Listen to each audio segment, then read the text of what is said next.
Right. Yeah, he's an interesting figure, and to connect some dots here. I know I'm bouncing around, but this is a fun conversation. This is how real conversations unfold, right? Right. So we're not scripted here at Christ the Center. So you could, from one perspective, on a superficial level, look at John F. Kennedy as the great hero of this American story. He's the first Roman Catholic president, and he makes it fine and cool for Roman Catholics now to be Americans and all of that.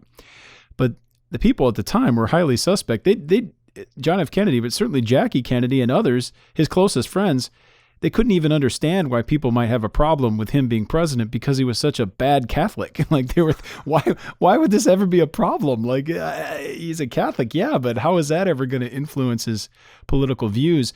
But it wasn't until I believe December after the election, right, where Time magazine didn't feature Kennedy on the front Right. regarding his Roman Catholicism, but featured John Courtney Murray, this historian, this theologian, social thinker, speaking about church and state and Catholic thought now developing along these lines. How are we to understand that, in your opinion, from an historical, theological perspective? What's going on with Catholicism at this point where he, at least is getting public recognition and attribution from Americans, but he, much like Ronner, I don't think he was to the degree censored by anyone, but he was definitely told to shut up, and then becomes one of the parati, the experts at the council, and then Right. following the council, lauded by many as one of its champions. Right. But even there were the first two or three sessions of the council, there was still a kind of a ban on whether Murray could be invited or not. And bishops, American bishops, really had to go to Mm-hmm. bat for him. Um, so I assume that Murray came on the radar of Time magazine for that cover, partly because of developments in the 50s. And he was something of a newsworthy character before the church or his superiors told him to stop writing about this. He was good friends, as I understand it, with Reinhold Niebuhr, who was also a prominent public intellectual and Protestant in that era. But Murray, for whatever reason, drew the straw to respond to the anti-Catholicism of Paul Blanchard in his best-selling book of 1949, American Freedom and Catholic Power, which painted the church in really lurid categories. Much of it because the church has such a long history and so many documents and encyclicals. You could pick all sorts of things to show how they were running up against American political norms. That would be easy to do, but whether that's the fairest way to present the most recent developments in the church is another question. So Murray began to write about this.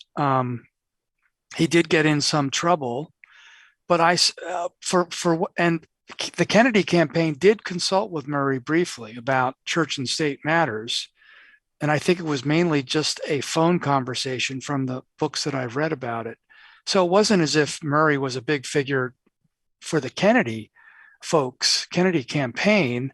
But I encourage readers, if it's not behind a paywall, I mean, listeners, if it's not behind a paywall, to go read the story that the Time did about Murray. It's a very thoughtful piece about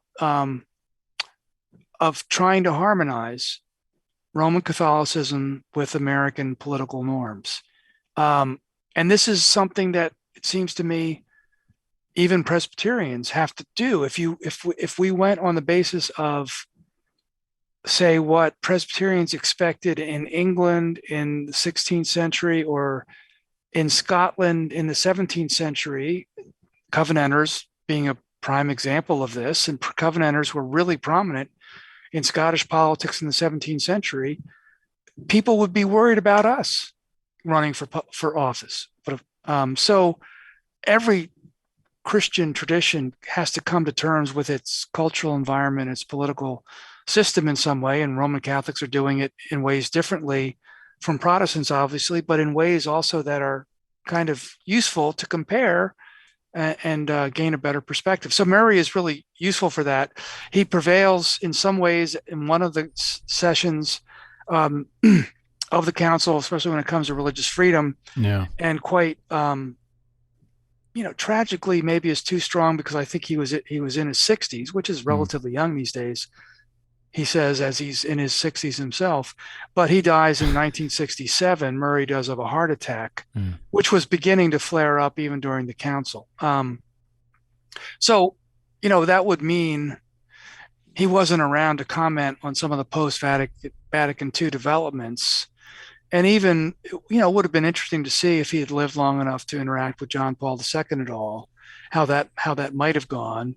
But he's the really dominant theological force for American Catholics down to even, well, certainly the 90s and the aughts. George Weigel, who was also here on campus last week with the Mm. Cardinal, he's a big uh, John Courtney Murray guy, Yeah. and a lot of the stuff that Weigel has written about American Catholics draws heavily on Murray, and that tradition was kept alive in big ways at First Things magazine Yeah. with Newhouse and later.